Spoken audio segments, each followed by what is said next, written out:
গাছের আগায় বাড়ি করতেছে ভাই, গাছের আগায়, তাও একজন প্রতিবন্ধী মানুষ, একটা পাও কিন্তু নাই। একটু খেয়াল করলে দেখতে পারবেন এই লোকটার একটা পাও নাই, এক পাও দিয়ে গাছের আগায় বাড়ি করে।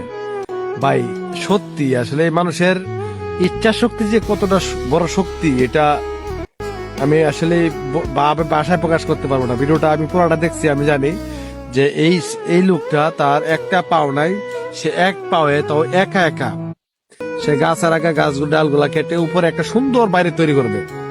দেখতে থাকেন তাহলে বুঝতে পারবেন। ভাই চাপা না ভাই, দেখেন গাছগুলা কাটা শেষ, সে কিন্তু ঘর বাঁধতেছে, এমনকি উপরে একা একাই উঠতেছে, একা একাই গাছ কাটতেছে, সবকিছু একা একাই করতেছে। যদিও তো অনেক টাইম লাগছে, হয়তো ভিডিওটা টানিয়ে দেখানো হয়েছে, মানে অল্প টাইমে আমি দেখাচ্ছি, প্রচুর সময় লাগছে, কিন্তু আমি এটা শর্টকাট করে দেখাচ্ছি যাতে আপনারা দেখতে পারেন। বাঁশ কেটে বাঁশ দিয়ে গাছের আগায়, তাও একটা পাও নাই, এক পাও দিয়ে কিন্তু সে ঘরটা তৈরি করতেছে। আল্লাহু আকবার, আল্লাহু আকবার। আল্লাহ মানুষ, আল্লাহ চাইলে সবই সম্ভব, আল্লাহ সবকিছু করতে পারে। আর আপনার যদি সাহস থাকে, ইচ্ছা থাকে, তাহলে আপনিও অনেক কিছু করতে পারবেন। দেখেন মানুষের ইচ্ছা শক্তি কত নিতে পারে। আমি আপনাদেরকে বলবো, এই লোকটা যদি পাও না থাকে, গাছের আগায় ঘর তৈরি করতে পারে, আপনার তো দুইটা হাত পাও সব ভালো আছে, আর আপনি অজুহাত দিয়ে বসে থাকেন, ভাই আমার তো এটা নাই, আমার তো ওইটা নাই, আমি এটা করতে পারি না, আমি থাম্বনেল তৈরি করতে পারি না, ভিডিও তৈরি করতে পারি না, ইনকাম করতে পারি না, আরো নানান অজুহাত অজুহাত। মানে ওই যে একটা কালকে একজন একটা ভিডিও দেখছিলাম যে একটা রোগ সবার প্রায় 70% মানুষের শরীরে আছে, একটা রোগ, এটা হলো অজুহাত, একটা রোগ। দেখেন গাছের আগায় কেমনে বাড়ি করতেছে, ভাই অসাধারণ। ভাই সুবহানাল্লাহ বললে, মানে সুবহানাল্লাহ বলতে হবে, শুকরিয়া আদায় করতে হবে যে একটা মানুষ একটা পাও না থাকা সত্ত্বেও সে গাছের আগায় এত সুন্দর একটা বাড়ি করে দেখাচ্ছে, একটা ঘর তৈরি করে দেখাবে, যেখানে আপনি এখানে চা নাস্তা কফি খায় সময় কাটাতে পারবেন। ঠিক আছে, তো এই জন্য দেখেন সে বাঁশের মাধ্যমে এই গাছের আগায় কিন্তু বাড়িটা তৈরি করতেছে, অসাধারণ। তো আপনি তো অনেক অজুহাত দেখান, আপনি কিছুই পারেন না। ঠিক আছে, আপনার শক্তি নাই, আপনার হাতে সময় নাই, আপনার হাতে টাকা নাই, আপনার হাতে এটা নাই, মানে এগুলো অজুহাত আর কি। মানে দেখেন এটা একটা প্রমাণ স্বরূপ যে একটা পাও না থাকা সত্ত্বেও যদি একটা ব্যক্তি গাছের আগায় বাড়ি করতে পারে, তাহলে আপনার গাছের নিচেই তো আপনি দুইটা পাও থাকা সত্ত্বেও আপনি অনেক কিছু করতে পারবেন। ঠিক না? তো দেখতে থাকি ভাই, অনেক কথা বললাম, মানে কথার এই জন্য বললাম যে মানুষের ইচ্ছা করলে কি না করতে পারে, এটাই আর কি, আর কিছু না। আপনি যদি চান যে আপনি এই কাজটা করবেন, আর এই কাজটা যদি সঠিক হয়, মানে কাজটা যদি কোনো খারাপ না হয়, তাহলে আমি বলবো আপনার দ্বারা এই কাজ সম্ভব, যে কোনো কঠিন কাজ হোক না কেন। হ্যাঁ, একটা গল্প শুনছিলাম, সেটা হলো যে এক ব্যক্তি বলছিল যে এক ব্যক্তি গরিব লোক ছিল, একটা গরিব লোক ছিল, সে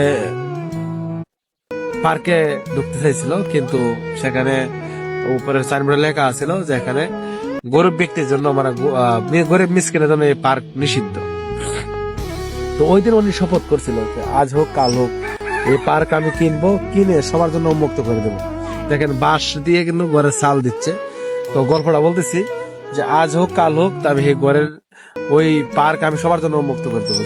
যেই পার্কে ঢুকতে গেলে $30 করে পে করতে হতো। $30 বাংলাদেশে প্রায় 3,500 টাকা, মানে এই পার্কে ঢুকলে। উনি 15 থেকে 16 বছর পরেই উনি ওই পার্ক নিজে কিনে সাইনবোর্ড টানে দিছিল যে এই পার্ক সবার জন্য উন্মুক্ত, তাও একদম ফ্রি।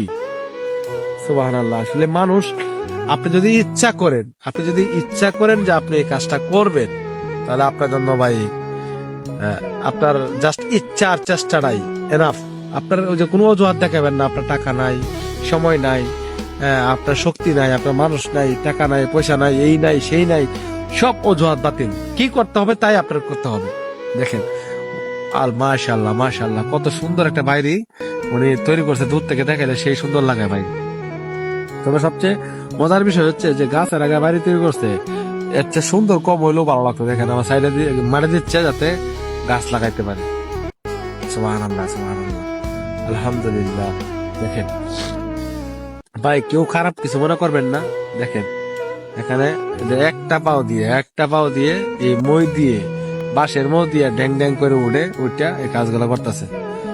ভাই ভিডিওটা শেয়ার করতে বাধ্য হলাম আমি, জাস্ট ওই সব মানুষদের দেখুক যাদের যে অজুহাত আছে অনেক, যে সে কামাই রোজগার করতে পারে না, বউ বাচ্চা পালতে পারে না, তার কোনো ইনকাম নাই, তারপরে সে গাড়ি চালাইতে পারে না, গাড়ি চালাইতে গেলে ইনকাম কম, চাকরি করতে পারে না, তার চাকরি তার টিকে না। এইসব অজুহাত ব্যক্তিদের জন্য এই ভিডিওটা খুব দরকারি। এই ব্যক্তি যদি এই কাজ করতে পারে গাছের আঘাত দাও, তাহলে আমি কেন এর চেয়ে সহজে কাজগুলা করতে পারবো না? অবশ্যই করতে পারবো।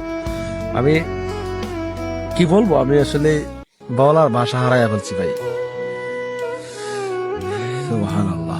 মানুষের মেধা শক্তি এটা জাস্ট প্রমাণ করে এটাই যে আপনার যদি মেধা শক্তি, আপনার ইচ্ছা এবং শক্তি, আপনার যদি ইচ্ছা থাকে আর যদি চেষ্টা থাকে, ইচ্ছার পাশাপাশি চেষ্টা থাকতে হবে যে আমি এটা করবো, আপনি পারবেন ভাই। দেখেন গাছের আগায় বাড়ি করে সুন্দর করে একটা ফুল বাগান তৈরি করতেছে ভাই এই এক ব্যক্তি। হয়তো আরেকজন আছে ক্যামেরা ধরতেছে, কিন্তু এটা বিষয়টা হলো প্রকৃতিকে কি শেখাচ্ছে। এই ভিডিওতে কি শিখলেন, আপনি কি শিখলেন, এই ভিডিও দেখে আপনি কি শিখতেছেন বা কি শিখলেন, এটা অন্তত কমেন্ট করে যাবেন যে আমি ভাই শিখছি কিছু একটা। প্লিজ আমি আপনাকে বলবো যে আপনি কমেন্ট করে যাবেন আপনি কি শিখলেন এখান থেকে। দেখেন বাঁশ কেটে বাঁশ দিয়ে সুন্দর টুল এবং টেবিল তৈরি করবে। ভাই তোর জন্য দোয়া করি তুই বাইসে থাক 1000 বছর, আর তোর যে পাও নাই একটা, আর তুই এক পাও দিয়ে যে তোর এত মেধা, এত ইচ্ছা শক্তি প্রবল, এটা আসলে তুই প্রশংসার যোগ্য, তুই প্রশংসার যোগ্য। তোকে ধন্যবাদ। তুই আরো অনেক কিছু কর, ঠিক আছে? তুই আরো অনেক কিছু কর। তোর জন্য দোয়া রইলো, আশীর্বাদ রইলো তোর জন্য। আর কিছুই বলবো না। আপনারা শুধু কমেন্ট করে যাবেন যে এই ভিডিও দেখে কি শিখলেন, আপনি কি শিখলেন, কিছু একটা শিখে যাবেন। আর যদি বুঝতে এই মস্তিষ্ক ঢুকে তাহলে কমেন্ট করে যাবেন। আজকে এই ভিডিওটি খুবই গুরুত্বপূর্ণ, খুবই বার্তা প্রদান, খুবই গুরুত্বপূর্ণ। অসাধারণ, সত্যি অসাধারণ। বাঁশ দিয়ে টুল বানাচ্ছে। আমরা কি করলাম জীবনে ভাই?